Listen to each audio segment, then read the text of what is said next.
दोस्तों, हम हर चीज़ खरीद रहे हैं, बस अपना हक नहीं मांग रहे। आप गरीब हैं, फिर भी बच्चे की पढ़ाई के लिए कर्ज लेते हैं, गहने गिरवी रखते हैं, प्राइवेट स्कूल की फीस भरते हैं। क्यों? क्योंकि सरकारी स्कूल में शिक्षक नहीं है, बैठने की व्यवस्था नहीं है, पढ़ाई की गुणवत्ता खराब है। सरकारी अस्पताल में जाइए, डॉक्टर नहीं है, बेड नहीं है, व्यवस्था नहीं है।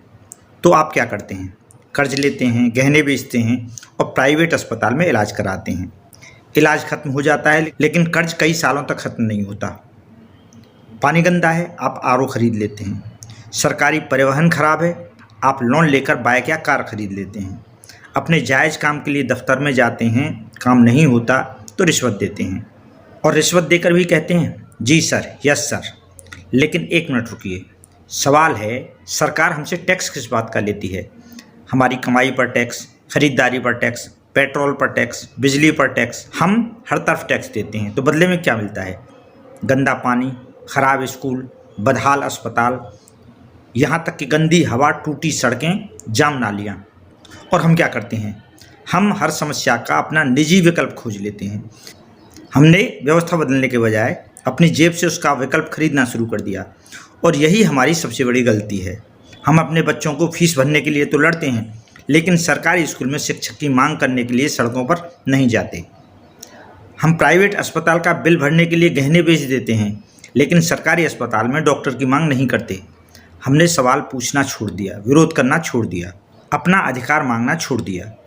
और याद रखिए, जिस दिन जनता सवाल पूछना बंद कर देती है, उसी दिन सत्ता जवाब देना भी बंद कर देती है। इसलिए अभी वक्त है, आवाज़ उठाइए, सवाल पूछिए, शांतिपूर्वक और लोकतांत्रिक तरीके से संगठित होइए, ज़रूरत पड़े तो आंदोलन कीजिए। अपने बच्चों को भी सिखाइए कि लोकतंत्र केवल वोट डालने का नाम नहीं है, लोकतंत्र में सवाल पूछना आपका अधिकार है।